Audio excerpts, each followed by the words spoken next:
जय श्री कृष्णा दोस्तों। अब हम लोग आगे बढ़ते हैं अष्टावक्र गीता के छठे प्रसंग में।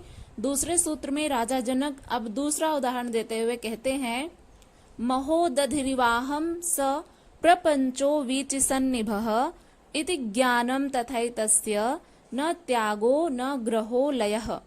अर्थात मैं समुद्र के समान हूँ, यह संसार लहरों के समान है, ऐसा ज्ञान मुझे प्राप्त हो चुका है, इसलिए न इसका त्याग है, न ग्रहण है और न ही इसका लय है।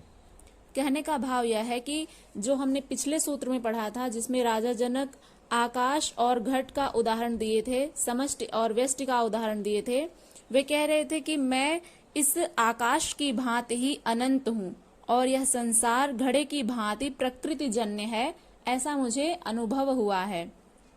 तो वे आश्वस्त होकर के मुक्ति का उपाय बताते हैं। अब यहाँ पर वे दूसरा उदाहरण देते हैं कि समुद्र और लहर का उदाहरण देते हैं कि मैं आत्मरूप होने से समुद्र के समान हूँ और यह जो जगत है मेरी ही लहरों के समान है। यानी आत्मा को उन्होंने समुद्र बताया है और इस संसार को, इस जगत को समुद्र में उठने वाली लहरों की तरह बताया है। ऐसा उन्हें ज्ञान हो चुका है। भिन्नताएं जो भ्रमवश प्रतीत हो रही थी वे सब मिट चुकी हैं, इसलिए ना इसका त्याग है ना ही इसका ग्रहण है। जो भिन्नताएं प्रतीत होती हैं, मानव अपने अहंकार वश स्वयं को इस सृष्टि से, इस प्रकृति से अपना अलग अस्तित्व मान बैठा है, तो वो जो भिन्नताएं थी वो सब अब मिट चुकी हैं। जब व्यक्ति आत्मज्ञानी हो जाता है, अपने यथार्थ स्वरूप को पहचान लेता है, तो जो भिन्नताएं होती हैं वे सब अपने आप ही मिट जाती हैं। यही बात यहाँ पर राजा जनक कह रहे हैं, जो उन्हें अनुभव हुआ आत्मज्ञान प्राप्त होने के पश्चात। वे कहते हैं कि ये जो भिन्नताएं होती हैं वे मिट जाती हैं, इसलिए ना इसका त्याग करना पड़ता है ना ही इसका ग्रहण करना पड़ता है। सूत्र 1 में, इसके पिछले वीडियो में हमने जो पढ़ा था, कल की वीडियो में, वहां पर जो उन्होंने उदाहरण दिया था आकाश एवं घट का, तो उसमें भिन्नता की प्रतीति होती है कि आकाश एवं घट भिन्न तत्व हैं। घट यानी जो घड़ा, मिट्टी का घड़ा होता है। यहाँ पर भिन्नता क्यों प्रतीत होती है? क्योंकि जो आकाश है वो तो सर्वत्र विद्यमान है, वो पूरे ब्रह्मांड में फैला हुआ है। और यदि आप एक घट को रखते हैं तो घट के ऊपर का जो आकाश आएगा, एक घट आप रख देते हैं घड़े को, तो उसके ऊपर का जो आकाश आएगा, एक वह आकाश और एक संपूर्ण ब्रह्मांड में फैला हुआ आकाश, दोनों में भिन्नता है। तो यही भिन्नता की प्रतीति होती है आकाश एवं घट के उदाहरण में। लेकिन जब यहाँ पर समुद्र और लहर का उदाहरण देते हैं तो उसमें अद्वैत की स्थिति को प्रकट करते हैं कि आत्मा एक ही है। यहाँ पर जनक दूसरे इस सूत्र में जो हम लोग पढ़ रहे हैं, महोदधिरिवाहम स प्रपंचो वीचिसन्निभः इति ज्ञानम तथैतस्य न त्यागो न ग्रहो लयः।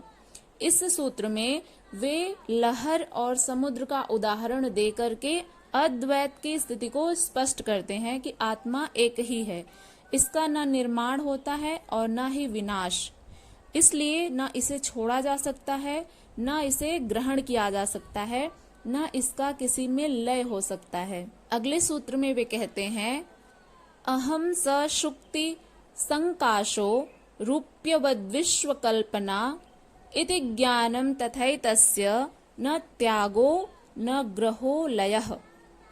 कहने का भाव यह है कि मैं सीप के समान हूँ। अहम स शुक्ति सकांशो रूप्यवद विश्वकल्पना इति ज्ञानम तथैतस्य न त्यागो न ग्रहो लयः। ऐसा ज्ञान होने पर न ही इसका त्याग हो सकता है, न ही इसका ग्रहण है और न ही इसका लय है।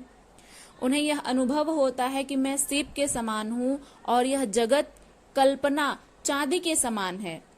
जो जगत की कल्पना है वो चांदी के समान है। जैसे सीप में चांदी की प्रतीति होती है और जो मृग मरीचिका है उसमें जो प्यासे व्यक्ति को पानी की तलाश होती है तो उसे लगता है कि ये जो मृग मरीचिका है यहाँ पर पानी दिख रहा है, लेकिन वो रेत होती है। जब वहां पर वह प्यासा व्यक्ति पहुंचता है तो उसे वहां पर रेत ही रेत दिखाई देती है। लेकिन मृग मरीचिका इसीलिए उसको कहा जाता है कि वह दूर से देखने पर पानी की तरह प्रतीत होती है, लेकिन वो रेत होती है। और उसी प्रकार से यहाँ पर राजा जनक कहते हैं कि मैं सीप के समान हूँ और यह जगत की कल्पना चांदी के समान है। दूसरे सूत्र में अभी हमने जो पढ़ा उसमें समुद्र और उसकी लहरों में फिर थोड़ी सी भिन्नता दिखाई देती है, इसलिए राजा जनक इस सूत्र में तीसरा उदाहरण दे करके और स्पष्ट करते हैं कि यह जगत समुद्र और लहरों की भांति भी नहीं है। क्यों नहीं है? क्योंकि लहरों का लय समुद्र में होना संभव है। जैसे समुद्र की लहरें जो हैं वो उसी में उठती हैं, उसी में ही समाप्त भी हो जाती हैं। किंतु मैं आत्मा सीप के समान सत्य हूँ एवं इस जगत की कल्पना उस सीप में चांदी की भ्रांति के समान है। अतः भ्रांति रूप होने से न इसका त्याग है, न ग्रहण है और न ही इसका लय है, ऐसा मुझे ज्ञान प्राप्त हुआ है। यहाँ पर राजा जनक जब ऋषि अष्टावक्र जी उनसे पूछते हैं, उनकी परीक्षा लेते हैं कि क्या वास्तव में राजा जनक को आत्मज्ञान का अनुभव हुआ, तो वे कई तरह के उदाहरण देते हुए अपने आत्मज्ञान की पुष्टि करते हैं कि हाँ, वास्तव में मुझे आत्मज्ञान हुआ है। तो पहले सूत्र में वे कहते हैं कि मैं आकाश की भांति अनंत हूँ और यह संसार घड़े की भांति प्रकृति जन्य है, ऐसा मुझे ज्ञान हुआ है। तो यहाँ पर भी एक भिन्नता, अलग प्रकार की भिन्नता दिखाई देती है, इसलिए वे दूसरा सूत्र देते हैं। दूसरे उदाहरण में वे कहते हैं कि यह जो जगत है यह समुद्र के लहरों की भांति है और मैं आत्मरूप होने से समुद्र के समान हूँ। तो पहले में उन्होंने आकाश और घट का उदाहरण दिया, दूसरे में उन्होंने समुद्र और लहरों का उदाहरण दिया।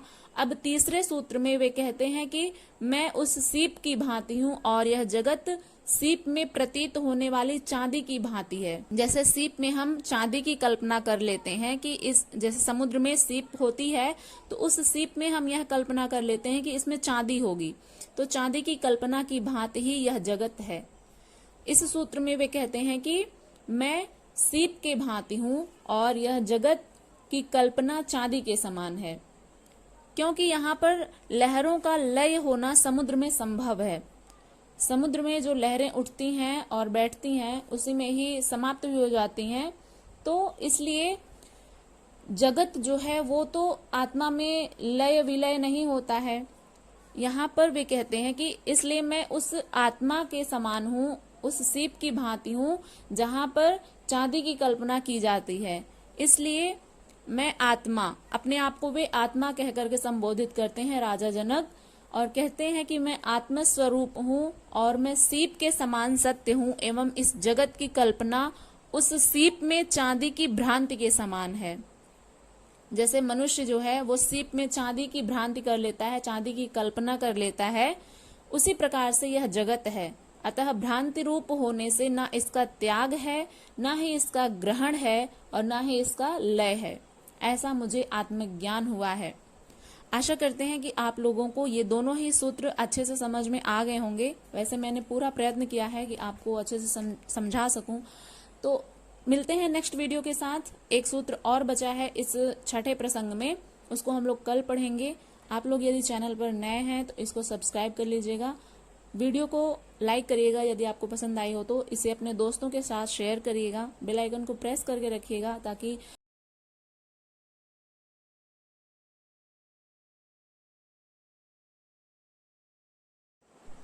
आने वाली हर वीडियो की सूचना सबसे पहले आप तक पहुंचे। तो मिलते हैं नेक्स्ट वीडियो के साथ, तब तक के लिए अपना ध्यान रखिएगा। हरे कृष्ण।